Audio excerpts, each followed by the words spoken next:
Hello guys, स्वागत है आप सभी का आपके अपने YouTube channel learn by with me पर।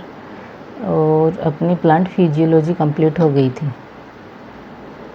प्लांट फिजियोलॉजी कंप्लीट हो गई थी। Water relation, photosynthesis, respiration, plant growth hormone and plant movement, ये इन टॉपिक के एमसीक्यू हो गए थे।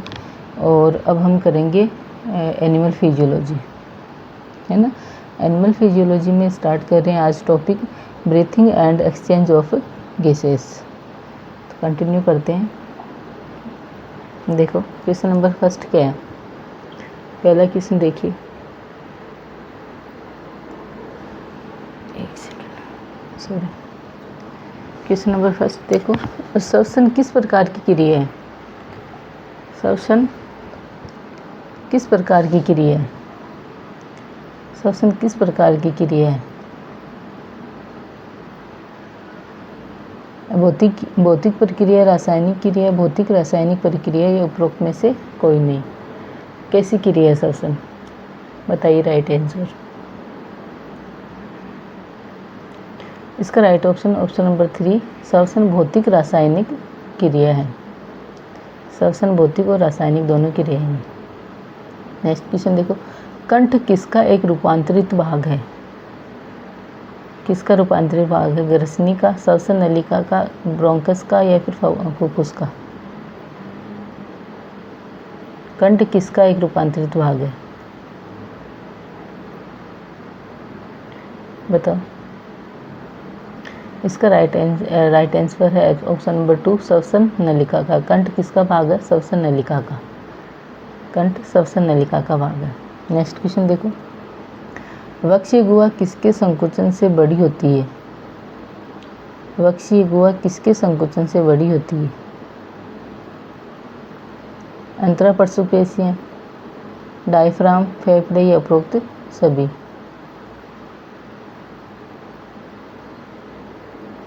क्या होगा इसका राइट ऑप्शन। इसका राइट ऑप्शन है ऑप्शन नंबर 2, डायफ्राम। डायफ्राम के फैलने तथा सिकुड़ने से वक्षीय गुहा का आकार कम ज़्यादा होता है। नेक्स्ट क्वेश्चन देखो, ट्रेकिया में स्थित उपास्थल छल्ले किस तरफ से खुले रहते हैं। पृष्ठ सतह पर, अधर सतह पर, पार्श्व पर या अधर पार्श्व पर। किस तरफ से खुले रहते हैं। सी टाइप के होते हैं ना, ट्रेकिया में जो ये छल्ले होते हैं वो सी टाइप के होते हैं। सी टाइप के ऐसे सी टाइप के होते हैं। तो ये जो सी टाइप का, ये सी का जो मुंह है ये किधर खुला होता है। पृष्ठ सतह पर होता है, अधर पर होता है, पार्श्व पर होता है, ये अधर पार्श्व पर होता है। इस तरह से होते हैं। तो ये पूछा है कि इसका जो खुला मुंह है वो किस तरफ होता है। इसका राइट ऑप्शन है ऑप्शन नंबर फर्स्ट, पृष्ठ सतह पर ये खुले होते हैं। नेक्स्ट क्वेश्चन देखो, पसलियों द्वारा श्वसन कौन अधिक करता है। पसलियों द्वारा श्वसन कौन अधिक करता है, नर मादा, गर्भवती मादा या कोई नहीं।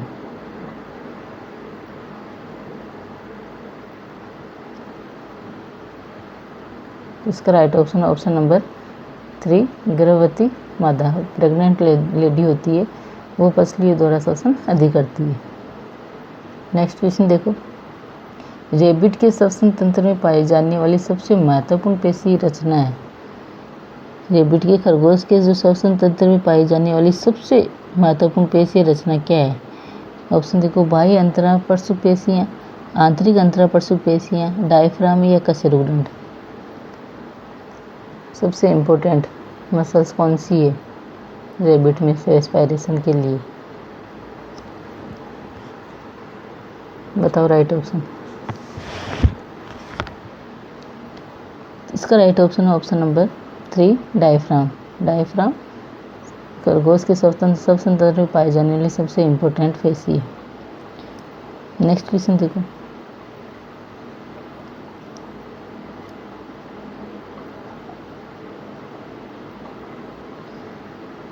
वायुकोश की भित्ति किसकी बनी होती है।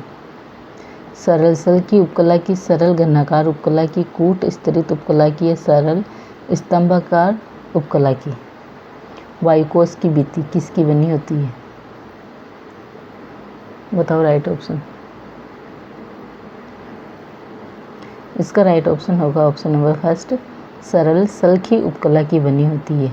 जो कुपिका है, जो कुपिकाएँ हैं, कुपिकाओं में जो वायुकोश है उनकी जो भित्ति होती है वो सरल सल की उपकला की बनी होती है। नेक्स्ट क्वेश्चन है, स्नेडेरियन झिल्ली किस पर पाई जाती है? स्नेडेरियन जो मेम्ब्रेन है वो किस पर पाई जाती है? कंठ में, नेसोटर्बाइनल में, मैक्सिकोटर्बाइनल में या एथमोटर्बाइनल में? किस में पाई जाएगी स्नेडेरियन जो मेम्ब्रेन है वो? बताओ राइट ऑप्शन। इसका राइट ऑप्शन होगा ऑप्शन नंबर 2, नेसोटर्बाइनल में, है ना, नाक में पाई जाएगी। नेक्स्ट क्वेश्चन देखो, मेथियोग्लोबिन का अर्थ है, मेथियोग्लोबिन का अर्थ है एक रंगहीन श्वसन वर्णक, ऑक्सीकृत हीमोग्लोबिन, ऑक्सीजनित हीमोग्लोबिन या अनऑक्सीजनित हीमोग्लोबिन। मेथियोग्लोबिन का क्या अर्थ है? बताओ राइट ऑप्शन।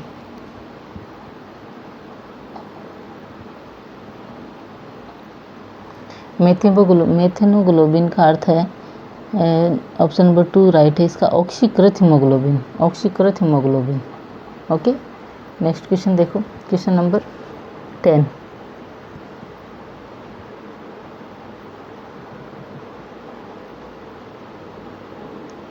क्वेश्चन 10 है,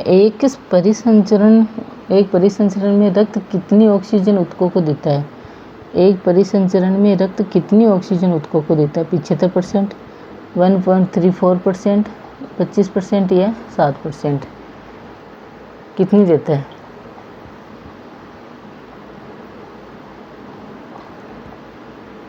बताओ राइट ऑप्शन। कितनी ऑक्सीजन देगा ऊतकों को एक परिसंचरण तक? इसका राइट ऑप्शन है ऑप्शन नंबर 3, 25%। 25% ऑक्सीजन ऊतकों को देता है। देखो नेक्स्ट क्वेश्चन है, उदरीय श्वसन का अर्थ है सामान्य श्वासन, धीमा श्वासन, तेज श्वासन या ऐच्छिक श्वासन? उदरीय श्वसन का अर्थ है सामान्य श्वासन, धीमा श्वासन, तेज श्वासन या ऐच्छिक श्वासन? क्या होगा राइट ऑप्शन? इसका राइट ऑप्शन है ऑप्शन नंबर फर्स्ट, सामान्य श्वासन को उदरीय श्वसन कहते हैं ना। नेक्स्ट क्वेश्चन देखो, श्वसन केंद्र का अवरुद्ध हो जाना क्या कहलाता है? श्वसन केंद्र का अवरुद्ध हो जाना, ब्रेडिनोपिया, एपोनोपिया, एनोक्सिया या ट्रेकिनोपिया? श्वसन केंद्र का अवरुद्ध होना क्या कहलाता है? बताइए राइट ऑप्शन।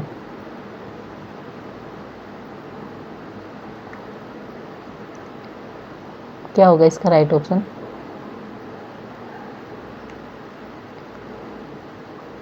इसका राइट ऑप्शन होगा ऑप्शन नंबर 2, एपनोइया।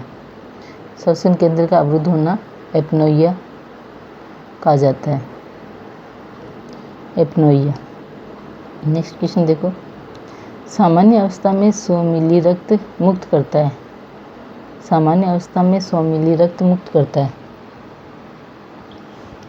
4 मिली कार्बन डाइऑक्साइड, 10 मिली कार्बन डाइऑक्साइड, 1.34 मिली कार्बन डाइऑक्साइड या 30 मिली कार्बन डाइऑक्साइड? बताओ।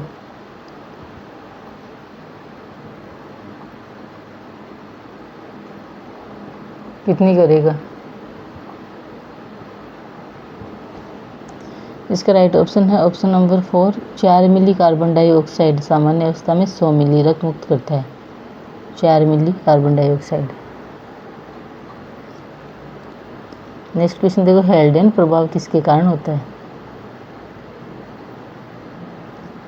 हेल्डेन इफेक्ट, हेल्डेन इफेक्ट किसके कारण होता है? CO2 के कारण, लैक्टिक अम्ल के कारण, pH के कारण या ऑक्सी हीमोग्लोबिन के कारण?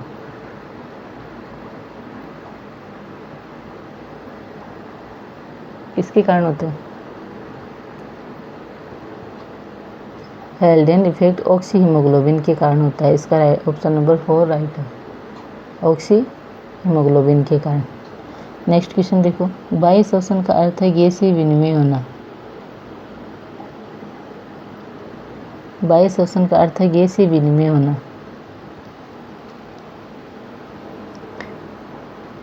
ऑप्शन देखो, निःश्वसित वायु तथा रक्त के बीच में, रक्त तथा उत्तक द्रव्य के बीच में, कुपिकीय वायु तथा रक्त के बीच में, वायुमंडलीय वायु तथा फेफड़ों के बीच में।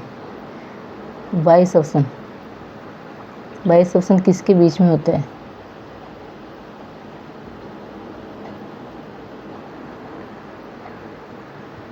इसका राइट ऑप्शन है ऑप्शन नंबर 4, तो वायुमंडलीय वायु तथा फेफड़ों के बीच में। वायुमंडलीय वायु तथा फेफड़ों के बीच में जो श्वसन होता है उसे वायु श्वसन कहते हैं। नेक्स्ट क्वेश्चन देखो,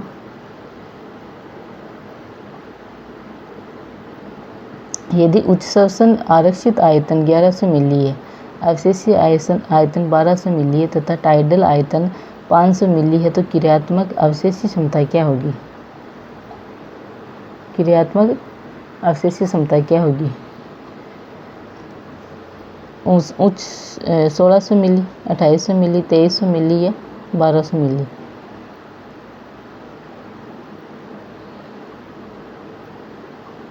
कितनी होगी?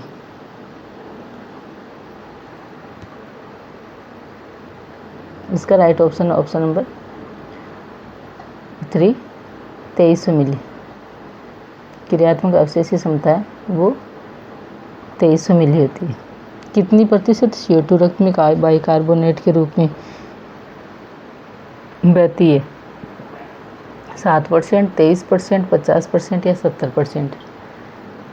CO2 रक्त में बाइकार्बोनेट के रूप में कितनी परसेंट बहती है? बताओ राइट ऑप्शन।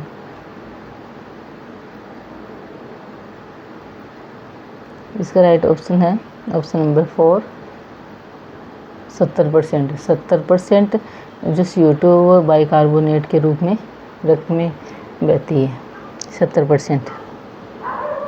नेक्स्ट क्वेश्चन देखो, क्वेश्चन नंबर 89। ऑक्सी हीमोग्लोबिन के विघटन पर CO2 की सांद्रता का प्रभाव क्या कहलाता है? ऑक्सी हीमोग्लोबिन, अभी पढ़ा था ये क्वेश्चन अपने। ऑक्सी हीमोग्लोबिन के विघटन पर CO2 की सांद्रता का प्रभाव क्या कहलाता है? Bohr effect, Haldane effect, Hamburger effect या गावड़िकोव इफेक्ट? ऑक्सी हीमोग्लोबिन के विघटन पर CO2 की सांद्रता का प्रभाव क्या कहलाता है?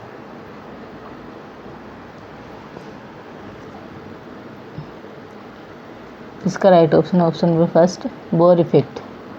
बोर इफेक्ट, ऑक्सी हीमोग्लोबिन के विघटन पर CO2 की सांद्रता का प्रभाव बोर इफेक्ट कहलाता है। कंठ में थायराइड उपास्थि की कौन सा भाग बंद रहता है? पृष्ठ भाग, अधर भाग, अग्र भाग या पश्च भाग? कौन सा भाग खुला बंद रहेगा? पहले खुला पूछा था, कौन सा भाग खुला रहता है ना? तो उसका राइट ऑप्शन था पृष्ठ भाग खुला रहता है, तो बंद कौन सा रहेगा? अधर भाग।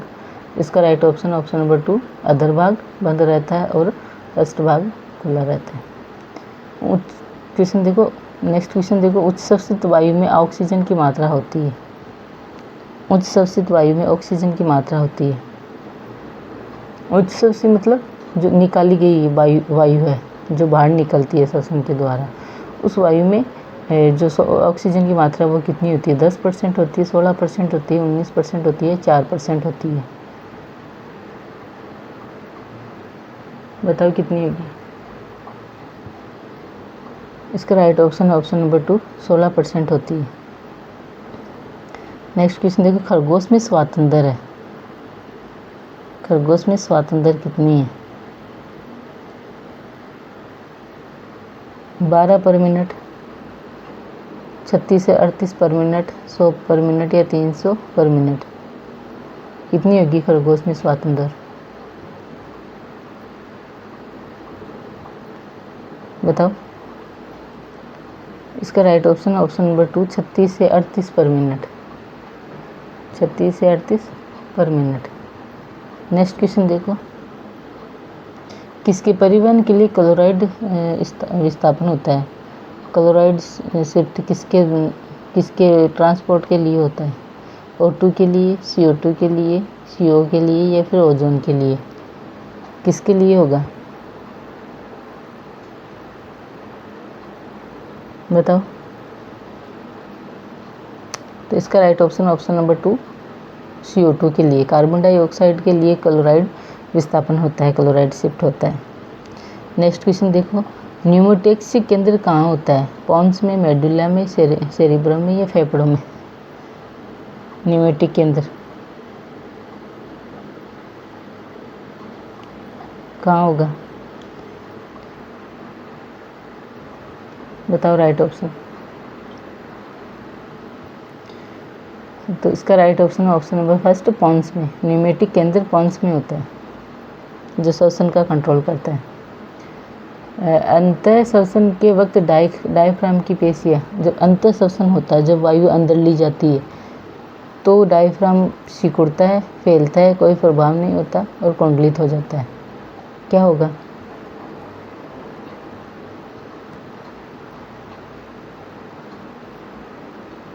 बताइए राइट ऑप्शन।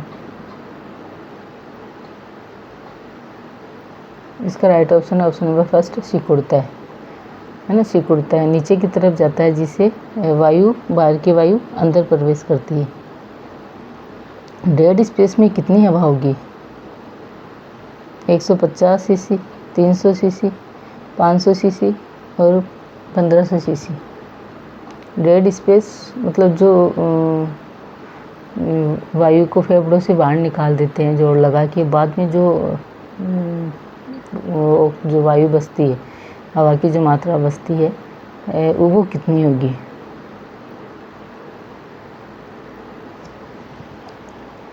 तो वो होगी 150 सीसी। डेड स्पेस में 150 CC, option number first right होगा इसका। नेक्स्ट क्वेश्चन देखो, फेफड़ों में कुपिकाएँ बहुत अधिक संख्या में होती है, किसके लिए होती है? फेफड़ों में कुपिकाएँ बहुत अधिक संख्या में होती है, किसके लिए?